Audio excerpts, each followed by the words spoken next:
第186章自信也许是缺点。灰雾之上，一根根石柱撑起的宫殿内，太阳戴里克快速将自己的遭遇向愚者先生汇报了一遍。暗天使萨斯利尔，这些天使之王的名字或称号似乎都已经被历史的长河淹没，几乎不再为人知晓啊！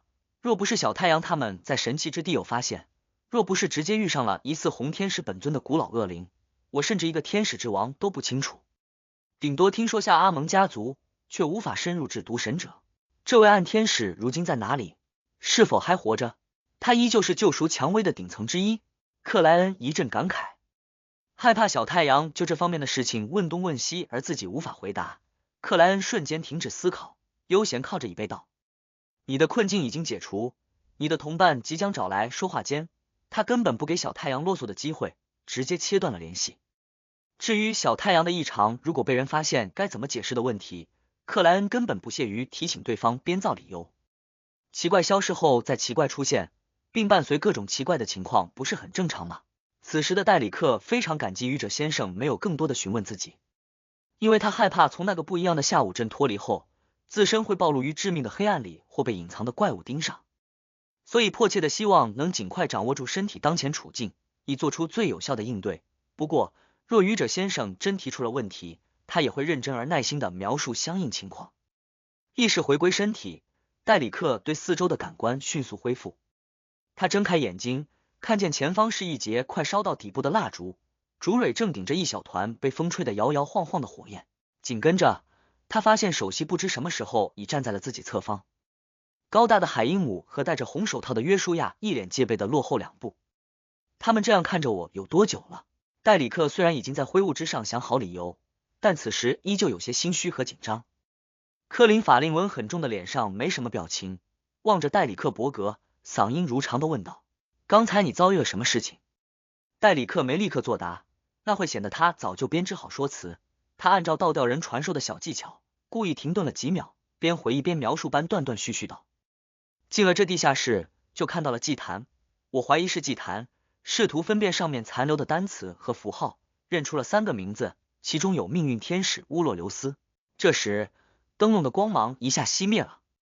等我回头看过去的时候，海鹰姆和约书亚也不见了。我制造光源，走出地下室查看，发现外面同样是下午镇，不过那里很多房屋内都还亮着蜡烛，就像还生活着人类。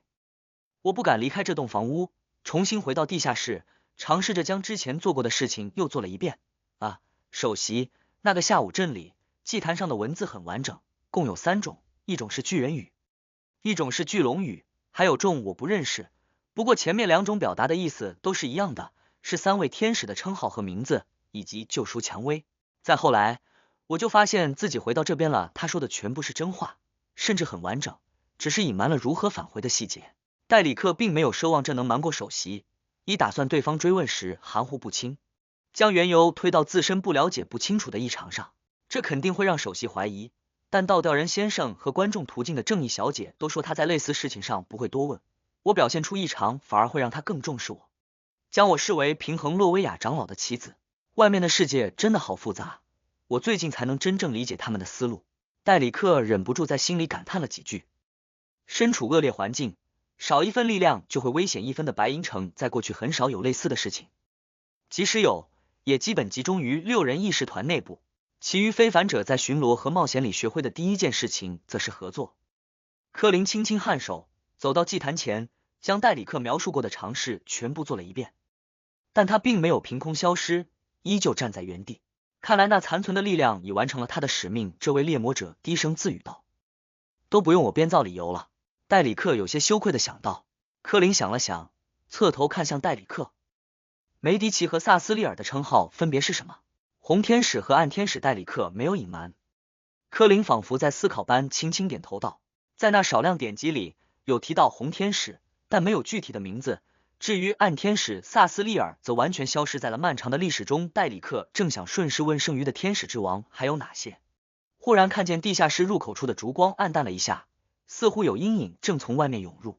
先离开这里。猎魔者科林同样有所察觉，谨慎说道。提着飓风之斧的戴里克当即向海鹰姆和约书亚靠拢，要与他们组成战斗队形。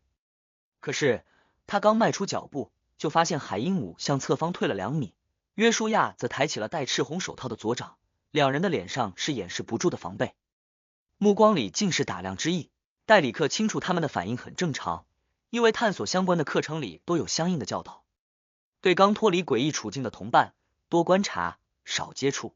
而我还没法说清楚是怎么脱离那个奇怪下午阵的。戴里克张开欲要解释，但又沉默地闭上了嘴巴。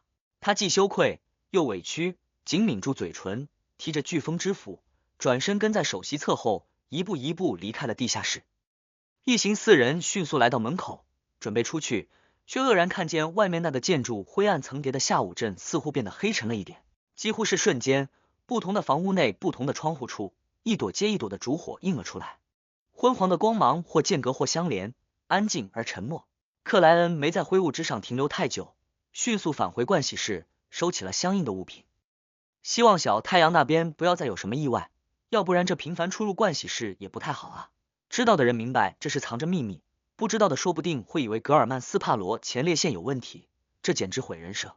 虽然我已经彻底消化了无面人魔药，但密偶大师罗萨哥也是一个序列提升上来的，他遗留的非凡特性内必然也包含一份无面人魔药。用这非凡特性做主材料的我，相当于多喝了1瓶无面人，1瓶魔术师，1瓶小丑，1瓶占卜家，甚至不止。之前总结的各种规则还是得尽量遵守，以消化掉这些多余的成分。克莱恩制造清水，洗了把脸，然后走出了盥洗室。他刚想着是不是要到晚餐时间了，正打算掏出金克怀表按开看一眼，眼前忽然变暗，几乎看不见五指。又到夜晚了，这间隔很不规律啊！要是遇到怪物，双方正在激战，天一下黑了，这该怎么办？怪物也是生灵，应该也要睡觉，否则大概率会消失于夜晚。呵呵，双方打着打着同时躺下，睡上一觉，醒来继续。这真的不是脖子以下不可描述的故事吗？成功晋升后，心情较为放松的克莱恩吐槽了2句，快步走向了卧床。刚躺上去，他突然想到了一个问题，这里的黑夜很危险，生灵如果不入睡，会消失不见，彻底失踪。神器之地，包括白银城的黑暗同样很危险，人类若是没有光芒驱散黑暗，超过5秒就有可能消失不见，彻底失踪。很像啊，这会存在一定关联吗？克莱恩摇了摇头，借助冥想进入了梦境。梦境之中，他刚清醒过来，就发现自己的位置又改变了。上次他脱离梦境时，是在星之上将加德利亚抱膝而坐的巨石上，现在却置身于一个楼梯口。黄昏的光芒通过高处彩色玻璃照入，让盘旋往下布满浮雕的黑色阶梯异常华美。克莱恩本能望向侧方，果然看见神秘女王就站在通往上层的楼梯处。这位栗色长发的女士没再穿那条下摆前开的裙子，上身是一件有蕾丝有缎带花朵的白衬衣，配深蓝色的简单外套，下身依旧是米色长裤加黑色皮靴。不过克莱恩相信，神秘女王类似款式的裤子和皮靴可能有一排一个衣柜，甚至一个房间。有什么事情？克莱恩抢先问道。神秘女王右手摩挲着扶梯，缓步下行道，自信有的时候是缺点。你太相信那个铜哨和那个纸鹤了，也许有一天你的危险会因此而来。克莱恩被说的有些不安，但没有表露出来。我不明白你的意思，自信有的时候是缺点。神秘女王重复了一遍。加德利亚就太相信他给西斯道尔的那件封印物了，如果我没有跟上船，妮娜会死，弗兰克里会死，他也会死，只有你可能活下来。那件封印物其实不能隔绝充斥这片海域的异域，所以西斯道尔会异变。克莱恩敏锐解读出了神秘女王暗含的意思。神秘女王点了点头，正常情况下她可以，但是你知道充斥这片海域的异域来自于谁吗？不等克莱恩回答，他自顾自讲出了答案。真实造物主第187章交换情报。真实造物主，充斥这片海域的异域来自真实造物主。听到神秘女王给出的答案，克莱恩一阵诧异，又颇感庆幸。他庆幸的是，正如神秘女王说的那样，如果他没有登船，哪怕有降低各种意义上听力的封印物，西斯道尔也很难不发生异变。对其他途径的中低序列者来说，不直接听到真实造物主一语的情况下，顶多心情压抑或狂躁，偶尔做下噩梦，不会遭受明显的伤害。可于蔷薇主教而言，他所在途径的序列0就是真实造物主。一直徜徉于这位邪神的一语里，即使本人是失聪者，也迟早出问题。一旦西斯道尔发疯或失控，以这片海域的特殊，船上其他人确实很难幸免。不过克莱恩相信，只要能撑过突袭，让自己有机会向愚者祈祷，并去灰雾之上用海神权杖给予回应，还是能解决掉问题的。他诧异的则是一语的主人和自己猜想的完全矛盾。他原本认为这片海域是第二纪元古神们与白银城崇拜的那位造物主的战场，怀疑附属神灵也就是相应的天使们也有参与。谁知这似乎从出发点就错误了，因为真实造物主最早出现应该是在第三纪元的大灾变前后，不排除一语是后来遗留的可能。克莱恩没盲目做判断，看着神秘女王越过自己，摩挲着扶手上的雕塑，缓慢往下行去。这位女士背影高挑，胖瘦恰当，身材比例极好，栗色的长发正简简单单披着，这让克莱恩莫名觉得眼熟。经过对涉及神秘女王事件的回想，终于记起了熟悉感的来源。他为寻找亵渎之牌参观罗塞尔纪念展时，有看见过类似的背影，当时那背影的打扮颇有些奇怪，明明穿着少女风的黄色蛋糕裙，却戴着相当老气的黑色软帽，应该就是神秘女王。他也提前去参观了罗塞尔纪念展。他当时在看的是大地为子女改进的基础教育课本，发明的象棋和积木。他确信我拿走的是黑皇帝牌。大地的长女贝尔纳代创建了要素黎明，对抗摩斯苦修会，而从日记看，这位女士很欣赏为所欲为但勿伤害的格言，所以从这两点可以推断，她大概率是窥秘人途径的半神。窥秘人的序列4是神秘学家，神秘女王。当然，神秘女王的名声已经传扬大海几十上百年，她现在肯定不止序列4。加德利亚离开神秘女王后，加入了摩斯苦修会。这位女王对能否解读罗塞尔的日记很在意，各种零碎的情报交织在一块，让克莱恩豁然有了个猜测。也许神秘女王就是罗塞尔大帝的长女贝尔纳代古斯塔夫，这或许能说明这位女王的穿着打扮有地球风却又相当奇怪的原因。她受大帝在这方面的喜好影响很深，又没法彻底脱离当前时代的潮流风向，于是综合出了独特的奇异的自我风格。至于好不好看，那就是另外一回事了。漂亮的人套个麻袋也好看，也是时尚。克莱恩内心吐槽，表面却沉默内敛，不慌不忙地跟着神秘女王沿华美的楼梯下行。神秘女王没有回头，边走边说道，这个梦境世界并不广阔，只有两个部分，一是对面山峰的巨人王庭投影，一是这边的黑色修道院巨人王庭。克莱恩脑海内一下浮现出那屹立于凝固黄昏里的恢宏建筑群，这竟然是巨人王庭的投影，而小太阳他们正在真正巨人王庭的入口下午镇。神秘女王语气柔和但不含感情的说道，这是我的猜测，因为它和福萨克的黄昏巨殿很像。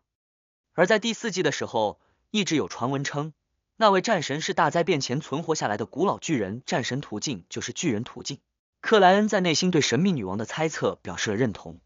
此时他记起来小太阳提供的神话资料里对巨人王庭的描述有永远处在黄昏这样的句子，这和对面山峰那片奇观的特征吻合。从刚才的真实造物主到现在的巨人王庭，女王透露了2个极有价值的情报啊！他这是在向我，不向我背后那位表示善意。呵呵，我背后只有我自己。克莱恩平静回应道。真正的巨人王庭在神器之地，他用不甚在意的口吻讲出这件事情，为的是彰显自己的价值，彰显背后那位的位格。神秘女王停在了原地，右掌按在布满华美雕塑的扶手上，半转身体望向格尔曼斯帕罗，不快不慢地说道，传闻通往神器之地的道路就藏在对面的山峰，藏在巨人王庭的投影里，所以小太阳他们开始探索下午镇了。可那个小杰克不是说他们出现在海边吗？巨人王庭和巨人王庭的投影里各有开关，必须提前打开，才能让2片海域连通。这里充斥着真实造物主的一语，又藏着神器之地的秘密，残留着黑夜、太阳、风暴、大地、观众途径的力量，这似乎可以和大灾变对应起来了。大灾变后，神器之地与外界隔绝，女神、永恒烈阳、风暴之主、大地母神，他们就是真实造物主出现。只有观众途径的空想巨线对不上。克莱恩根据目前掌握的情报做起了推测。神秘女王继续下行，转而说道，这边的黑色修道院看起来并不大，但每一栋建筑、每一层房屋都代表着这片海域的不同地方，每一扇门后或许都藏着一个生灵的梦境。这样啊，克莱恩瞄了眼楼梯扶手，发现上面的雕塑以人的头颅为主，粗看华美，细瞧瘆人。于是随口问道：“这楼梯属于谁的梦境？”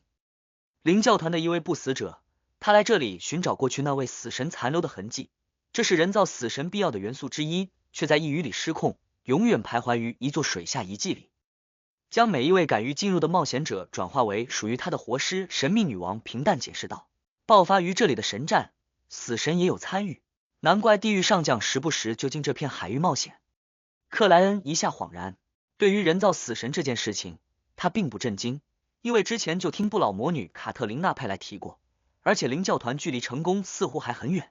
此时，神秘女王刚好走完阶梯，回头看了他一眼，紧接着，这位女士拐向走廊，进入了这一层建筑。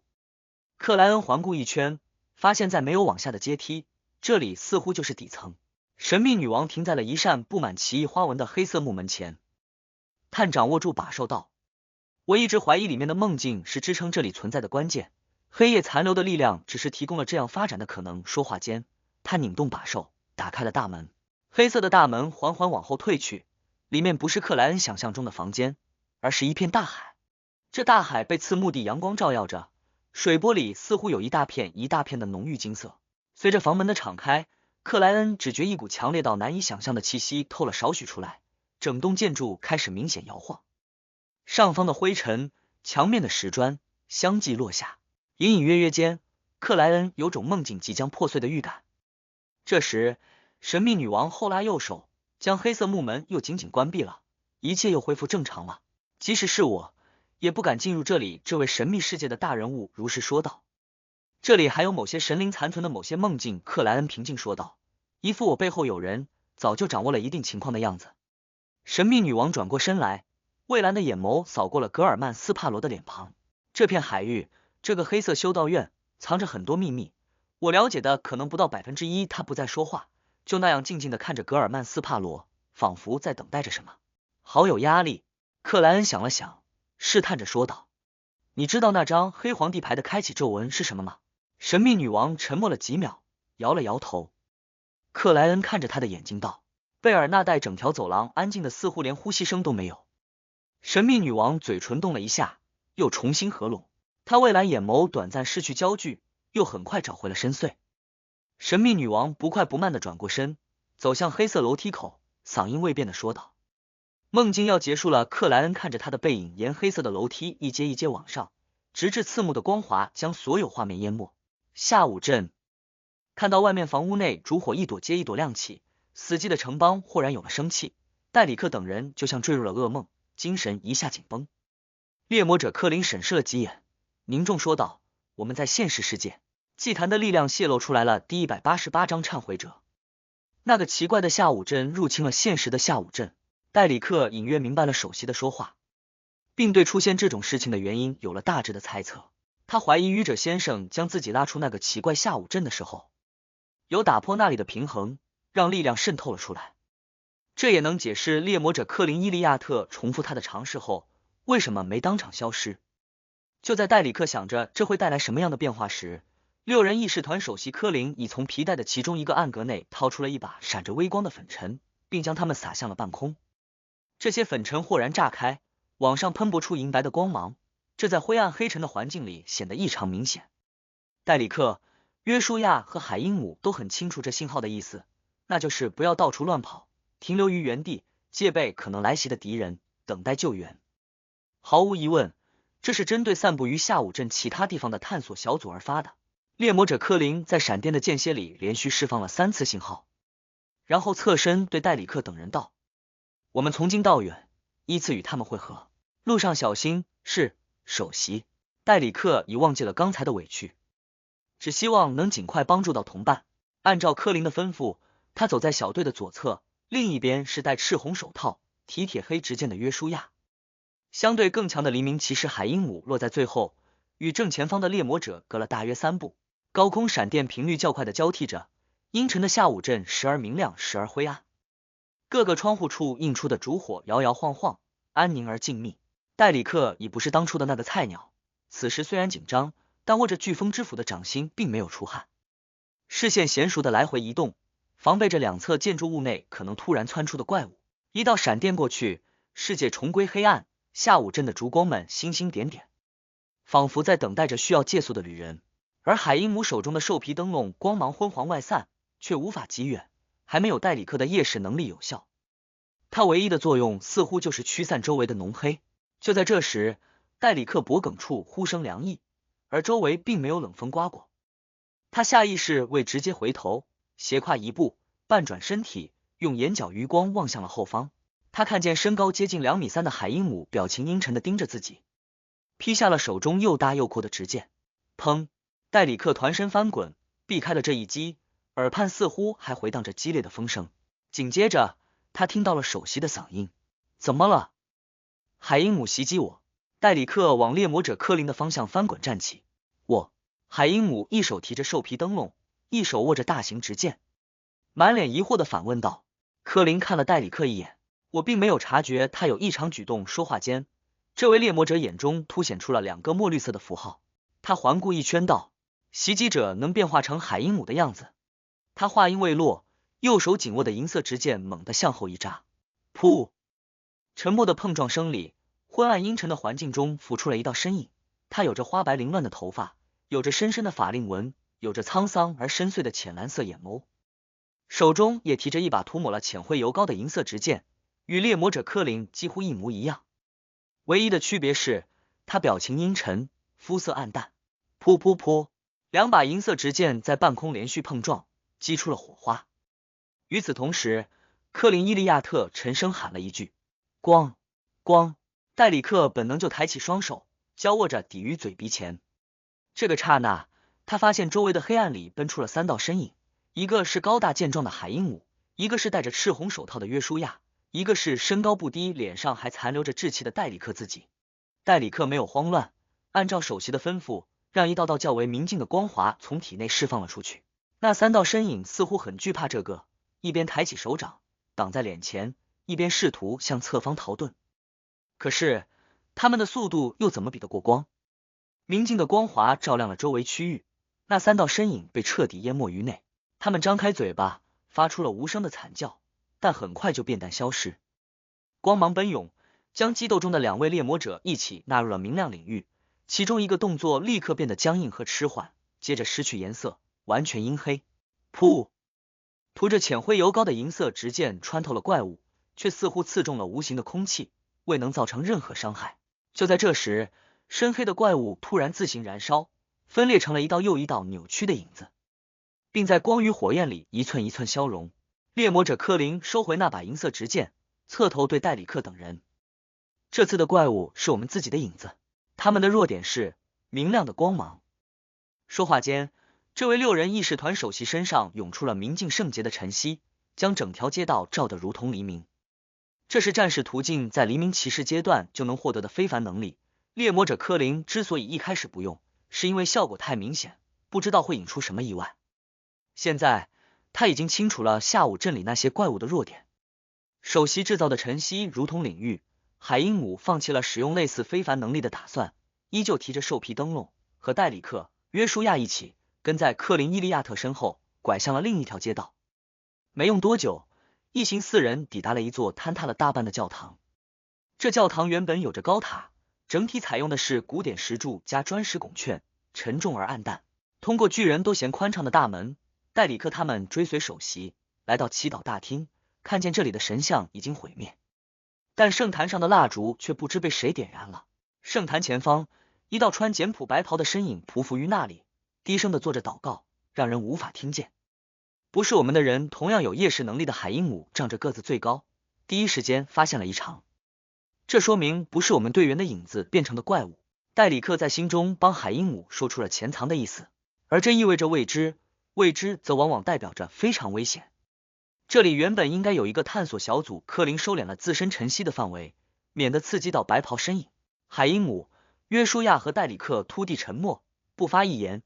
这样的场景下，那个探索小组没第一时间出现，基本就意味着结局不是太好。他们念头转动间，大厅右侧的门口处走出了2个穿偏紧身黑色衣物的男子。他们正是教堂探索小组的成员之二。首席，那些影子有问题。拉罗亚被他自己的影子吞噬了。其中一个探索小队的队员目光扫到了猎魔者科林，当即又激动又害怕的说道：“已经有人牺牲了吗？”戴里克心情沉重之余，看见四周散布的晨曦扩张了出去，将那2位探索小队队员囊括入内。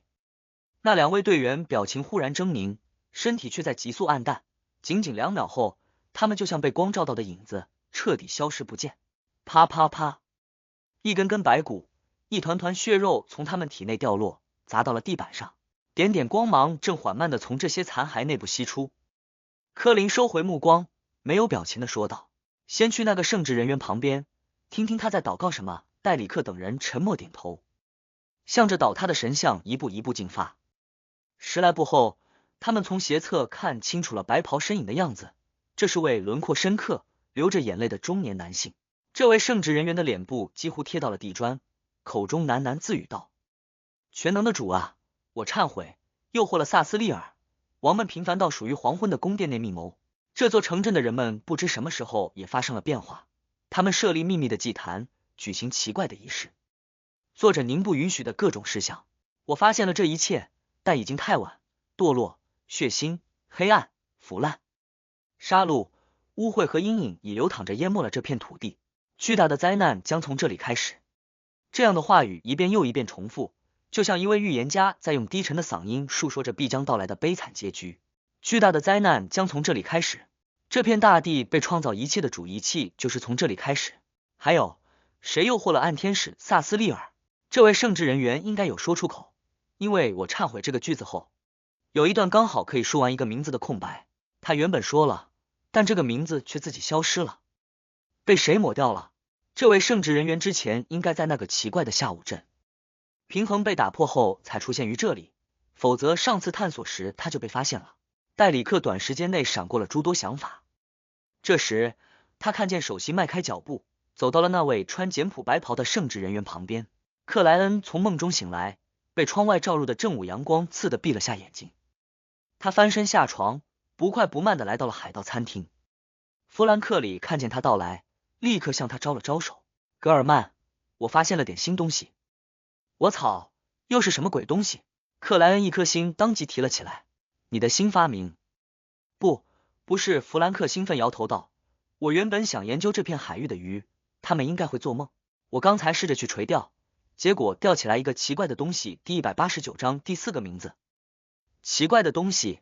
克莱恩一阵头大，表面却不动声色地问道：“是什么？”“肚子里长了人类手指的鱼。”不等格尔曼斯帕罗回应，弗兰克噔噔噔冲出了餐厅。没用多久，他又飞快跑了回来，手里多了条青黑色的怪鱼。这鱼长度普通，眼睛位置像人一样长着眼睑，肚腹已经被剖开，能看见里面塞有3根血淋淋的手指。这不是我放的，这是他原本就有的。你看他的口腔，他大概率不会吃这种东西，所以只能是他自己长出来的。当然，我目前没法弄清楚长手指对他本身有什么作用。弗兰克语速极快地说着自己的判断。克莱恩瞄了那条鱼一眼，斟酌着说道：“也可能是别人塞进去的。”“有道理，那它就不是最独特的鱼了。”弗兰克怔了1秒，隐约有些失望。手指属于血肉，我问问西斯，他是这方面的专家。说话间，他已环顾了一圈，找到了缩在角落里进食的西斯道尔。弗兰克快步靠拢过去，将那条青黑色的怪鱼放到了无血者面前。西斯道尔伸出双手，按住鱼身，就要将脸贴上去。弗兰克看着这幅画面，莫名觉得有点不对。他很快反应过来，哈哈笑道：“不，这不是给你的食物，你这段时间总是吃鱼，身上都有股腥味了。我的意思是，你认识鱼肚里的手指吗？能找出它原本的主人吗？”西斯道尔停止俯下身体的动作，认真审视了几秒道：“他们属于一位蔷薇主教，至少是一位蔷薇主教。”他将那3根手指取了出来，血淋淋的叠在了一起。短暂的凝固后，手指们像蜡烛一样融化了，变成了一滩粘稠的血肉。血肉蠕动着，在餐桌上描绘出了一个鲜红的单词：救命！蔷薇主教的手指，救命！看到这一幕，站在旁边的克莱恩瞬间有了联想。他想起了梦境世界里的黑之圣者利奥马斯特，这位极光会的圣者在某处遗迹或废墟中，受观众途径天使或神灵残留的力量影响，分裂出了一个善良的人格，于是被困在了那里。他的善恶人格不断对垒，时常进行精神层面的交锋，偏黑暗向的主人格逐渐占据了上风。善良人格只能在心灵世界里到处躲藏，寻求帮助。所以，这是利奥马斯特善良人格的求救尝试。身为极光会的圣者，他很可能是牧羊人晋升，有蔷薇主教的非凡能力并不奇怪。克莱恩若有所思地点了下头，觉得自己的判断应该很接近事实。救命！怎么做？弗兰克里有点茫然的侧头看向格尔曼斯帕罗，你应该问你的船长，而不是我。克莱恩摇了摇头，不用管，这片海域有太多的古怪。他给出这个意见的依据是，从之前梦境可以看出，利奥马斯特的主人格有着绝对的优势，真想去救，就必须做好对付一位半神的准备。虽然那善良人格肯定会进行干扰，但也顶多让黑之圣者的实力在一定程度内降低。可这依旧是半神。当然，未来号上有神秘女王兜底，真要尝试也不是不可以。但如果真那么容易解救，轻轻松松就可以让利奥马斯特彻底成为善良的黑之圣者，克莱恩相信那位女王肯定早就做了。他之所以不行动，必然有着现实的阻碍，比如利奥马斯特所在的那个地方，让生灵人格分裂的力量连神秘女王都不敢挑战。利奥马斯特梦里仅是还原了一点，就差点让我陷入难以应对的局面，最终拿出海神权杖才快速解决了问题。现实世界如果再遇上，我就真人格分裂，成为疯人院的一员了。必须想办法从乌特拉夫斯基神父那里借来心眼蜡烛，才有治愈的希望。呵呵，也能找正义小姐看病，但她现在的实力肯定不够。克莱恩回忆之前，自我调侃了两句。弗兰克里很相信格尔曼斯帕罗，也许求救的家伙早就已经死掉。说到这里，他目光突然发亮，盯着西斯道尔说：“可以消除这些血肉原本的精神烙印吗？”能。西斯道尔简洁回应。弗兰克里的嘴角一点点咧开，笑得像是个200磅重的孩子。我一直都很好奇蔷薇主教的血肉构成，一直都在想，用类似的血肉作为杂交的媒介，会发生什么事情。总有一天，你要死在你的实验里。还好，我很快就会离开这艘船了。克莱恩莫名有了种熊孩子进入军火库的感觉，脸庞苍白到近乎透明的西斯道尔怔了2秒，旋即诚恳说道：“谢谢，什么意思？”弗兰克里挠了挠头，一脸茫然。大概是感谢你能克制住自己的好奇，没用他的血肉做试验品，是值得信赖的同伴。克莱恩嘴角微动的尝试着解读了一下，愈发觉得未来号的大副和二副先生脑回路都非常奇怪。下午镇半坍塌的教堂内，猎魔者科林站到了身穿简朴白袍的圣职人员旁边，低声询问道：“王们有哪些？巨大的灾难指什么？谁诱惑了萨斯利尔？”那圣职人员仿佛没有听到，依旧匍匐于那里，一遍又一遍重复着自己的忏悔，就像因环境才残留下来的虚幻影像一样。怨魂幽灵还是恶灵？戴里克有些紧张地望着那个方向。猎魔者科林见圣职人员完全没有回应，遂伸出右手，让涂着浅灰油膏的银色直剑一寸一寸临近对方。可哪怕锋利的剑尖已抵住了后脑，那圣职人员也还是在忏悔，未有任何变化。克林伊利亚特收回银色直剑，眼眸凸显墨绿符号的环顾了一圈，然后他走向斜前方的圣坛，目光落在了正散发昏黄光芒的蜡烛上。沉默几秒后，他伸出左掌，将那些蜡烛全部熄灭了。圣坛中央倒塌的神像一下变得暗淡，匍匐于地的白袍男子终于停止了忏悔。他缓慢抬头，脸上一片阴绿，目光里充满憎恨。戴里克和海因姆等人还未来得及做出反应，那虔诚的圣职人员已扑了出去，速度之快，近乎拖出明显残影。猎魔者科林似乎早已准备，右脚斜跨一步，身体顺势半转，手中的银色直剑呼啸着往后方扫了出去。剑身之上，一片片光斑腾起，瞬间形成了巨大的风暴。这纯粹由光芒组成的风暴席卷了四周，让那圣职人员先是僵硬于半空，旋即被彻底吞没。风暴很快结束，猎魔者科林望向那被晨曦光点涌入了体内的圣职人员，将刚才的问题重复了一遍：王们有哪些？巨大的灾难指什么？谁诱惑了萨斯利尔？身影以非常模糊的圣职人员呆滞着回答道：王们有萨斯利尔、乌洛留斯、梅迪奇。他刚要说出第4个名字，体内突然窜起了一股透明的火焰，这火焰瞬间将他吞没，烧成了弥漫的黑气。原来王指的是天使之王。第4个名字是谁？为什么他刚要说出口就自行毁灭了？是诱惑萨斯利尔的那位，还是另外的？戴里克只觉自己满脑子都是疑问。随着那圣职人员的逝去，外面街道上，整个下午镇内忽然响起了一声又一声近似野兽的嘶吼。戴里克下意识望向窗边，看到了一张巨大的脸孔，它贴在原本是玻璃的地方，长着只独特的单眼，脸上是密密麻麻的黑色短毛。噔噔噔，教堂内部也冲出来一个类似的怪物，它身高属于正常人类，眼睛有2只，但体表同样长满了野兽般的黑色短毛。一个被彻底腐蚀的堕落城镇。猎魔者科林叹息一声，迎向了其中一个怪物。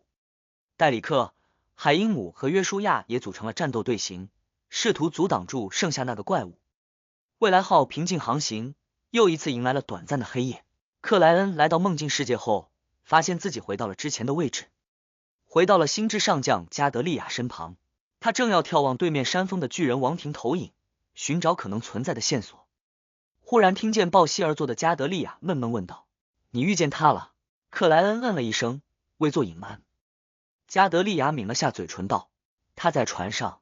对克莱恩侧过头，望向星之上将，随口说道：你对他有很深的感情啊？加德利亚的表情不再迷茫和呆滞，咬了咬嘴唇，自嘲般笑道：是呀，我3岁不到就跟在他身边了，呵呵，这是他们说的，我已经没什么具体的印象。他教导我知识，牵着我的手冒险，看着我一点点长大。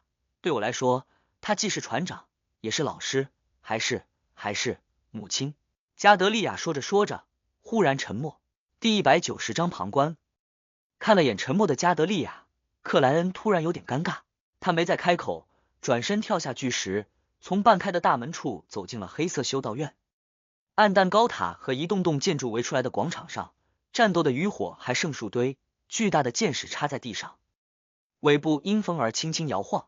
弗兰克里依旧在挖坑种着什么，只是脚边摆放的不再是食物，而是一滩烂泥般的血肉。你打算用它们做什么实验？路过的时候，克莱恩忍不住问了一句。弗兰克兴奋地笑道：很多很多，比如只需1头就可以满足整条船肉食要求的牛，每次切一部分下来后，它都能重新长好。为什么又是牛？克莱恩一时竟找不到语言应对，只能默默在心里画了个绯红之月。途经坐在地上阅读书籍的航海长奥托洛夫，喝得酩酊大醉似乎有脱衣倾向的妮娜，安静躲于角落阴影里的西斯道尔。克莱恩一路走进了那座被各种壁画覆盖着表面的大厅。安德森·胡德不知什么时候具现出了张安乐椅，正悠闲地躺在上面，欣赏穹顶上那些极有宗教神圣感的画作。总算要离开这该死的海域了，也就2、3次正午和夜晚的交替。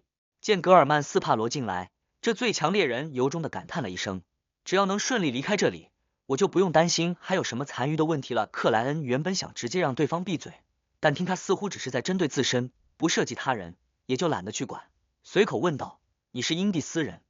勉强算是，我父亲是英蒂斯人，母亲是塞加尔人。安德森很有聊天欲望的回答道。克莱恩往前走了几步道：那你是信仰永恒烈阳、蒸汽与机械之神，还是知识与智慧之神？安德森的表情忽然变得有些奇怪。我原本是信仰知识与智慧之神的，但他们的牧师太可恶了，仅仅只是因为考试成绩不合格，就无视了我普通英俊的脸孔，像看傻子一样看我。呸，我只是比较偏科而已，我智商一点也不低，我在美术知识、绘画基础等领域一直都很优秀。呵呵，成为猎人前，我的理想是做一名画家。当然，来到海上后，或多或少会信一点风暴之主。听到安德森的描述，克莱恩脑海内突然产生了一个段子：知识与智慧之神的牧师也许会说这样的话语。考试不及格，这孩子没救了，埋了吧。他正要将话题导向安德森的猎人生涯，毕竟这是梦境世界里，除去神秘女王，唯一能和他正常交流的家伙。可耳畔却突然响起了哐当的开门声，壁画大厅的深处传来了哐当的开门声。安德森这家伙刚刚还说只要能顺利离开这里，克莱恩莫名牙疼，凝神望向了姻缘所在的位置。他随即看见了一个穿亚麻短袍的男子，速度极快的从壁画大厅深处冲出，直奔这边而来。这男子头发乌黑光亮，脸上却多有皱纹，似乎已经历过不少苦难。黑之圣者利奥马斯特，善良像的利奥马斯特。克莱恩认出了对方，旋即发现壁画大厅深处浮现出一道高大的身影。这身影穿着厚重深沉的黑色全身盔甲，眼窝处是2团深红的光芒。他提着一把巨大的直剑，疯狂追赶起前方的利奥马斯特。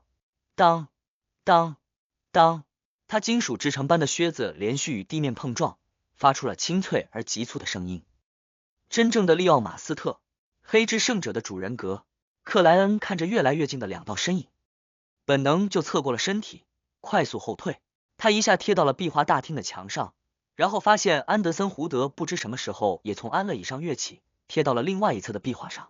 察觉到格尔曼斯帕罗的目光，安德森咧开嘴角，回了一个原来你和我一样的笑容。谁和你一样？我这不是怂，要不是你在这里，我都拿出海神权杖和黑之圣者大战800回合了。我一直都在思考，如果帮助善良像的利奥马斯特在梦境里杀死主人格，现实世界是否会有对应的变化？外面是未来号那一传人，利奥马斯特的主人格真要发疯，神秘女王肯定会出手。这2个家伙从自己的梦境中离开，来到这边不应该是巧合，双方在现实世界已离得非常近，或者有谁引导善良像的利奥马斯特过来。神秘女王，克莱恩脑海内瞬间闪过了诸多想法。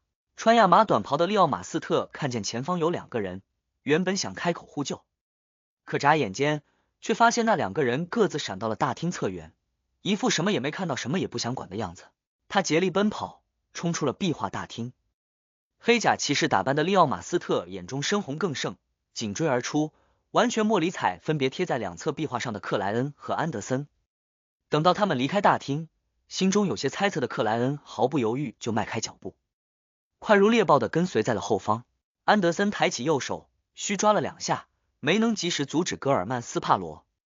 这个家伙刚才还挺理智的，怎么突然又疯了？他发现了什么问题？真让人好奇啊！安德森探头望了眼外面的广场，犹豫了几秒，最终选择跟上，一路追出黑色修道院，来到星之上将所在的区域。克莱恩看见穿亚麻短袍的利奥马斯特正绕着那块巨石躲避主人格，并抓住一切机会望向对面山峰的巨人王庭投影，用古赫密斯语低声祈祷道：创造一切的主啊，您是全知全能者。又绕了一圈后，善良像的利奥马斯特继续诵念道：您是一切伟大的根源，您是开始也是结束，您是众神之神，您是浩瀚星界的支配者。随着这段尊名的结束，分隔2座山峰的云海突有颤动，向着左右缓慢分开，露出了一条看不到底部的幽深缝隙。对面的巨人王庭投影则陡然将极远处的凝固黄昏吸附了过来，但是之后什么都没有发生。克莱恩大致有所明悟，侧头仰望向黑色修道院大门附近的建筑，只见一面洁净明亮的落地窗后，容貌美丽却让人不敢亲近的神秘女王贝尔纳代正静静注视着下方发生的一切。果然是他让善良像的利奥马斯特逃出自身梦境，来到这边的。既然极光会的倾听者能带着小杰克进入神器之地，黑之圣者没道理不行。当前面没有了路，又看到了巨人王庭的投影，利奥马斯特分裂出来的那个人格必然会想着逃进去，于是就为暗中的观察者演示了一遍该怎么进入神器之地。克莱恩相当笃定的收回了视线。至于善良像利奥马斯特没成功的原因，他的判断是地点不对，必须深入这片海域，找到被危险和古怪包围起来的某个特定地点，然后才能于黑夜带来的梦中诵念白银城造物主的尊名，开启巨人王庭投影暗藏的通道。接着借助梦中的进入，带动身体和船只穿越现实与虚幻交织的迷雾，抵达神器之地的海边。克莱恩有所猜测的想着，对他来说，怎么进入神器之地并不是太在意的问题，只要他愿意晋升序列4，真正有了一定的神性后，就可以让小太阳布置降临或赐予仪式，直接过去。不过如果能借此反向揣测出如何离开神器之地，肯定也是一大收获，这对白银城的价值无可估量。照这么看来，离开神器之地的关键真的在巨人王庭内。但具体是什么，无从猜测。克莱恩思绪纷呈间，周围一根根豌豆藤从泥中快速长出，瞬间将黑色修道院外的区域变成了绿色的森林，并强行分开了黑之圣者的主人格和善良人格。然后，克莱恩透过豌豆藤的缝隙，看见巨石上的心之上将加德利亚站了起来，不再抱膝而坐。戴里克先是翻滚，接着跃起，一斧头砍在了长满黑色短毛的巨人腿上，被激发的银白闪电凭空落下，劈得那长了独特单眼的怪物浑身颤抖的僵直于原地。戴里克没有放过机会，立刻外展了双臂，明亮纯粹的圣光宣赫降临，笼罩了那变异的巨人。在这样的光明里，怪物惨叫着倒下，身上冒出了一蓬蓬黑雾。经过之前一连串的战斗，戴里克已发现从奇怪下午镇渗透而来的怪物们，不管各自有什么特点，都同样的害怕强光。这样的经验让他避免了受伤，也让更多的探索小队队员保住了生命。过了一阵，当猎魔者科林解决掉最强的那个怪物后，下午镇恢复了安静，亮起的烛火们已全部熄灭。这位6人议事团首席环顾一圈，叹息道：先休整，后建立营地。此时此刻，聚集起来的探索小队已减员接近1/3，人数高达6个。科林伊利亚特的真正目标其实是巨人王庭，但下午镇的遭遇让他明白探索不能急躁，因为巨人王庭内很可能藏着大灾难的深层次秘密，有着无法想象的危险，所以必须要有半年、1年甚至2年的准备和一次又一次的前期探索，才能尝试开启。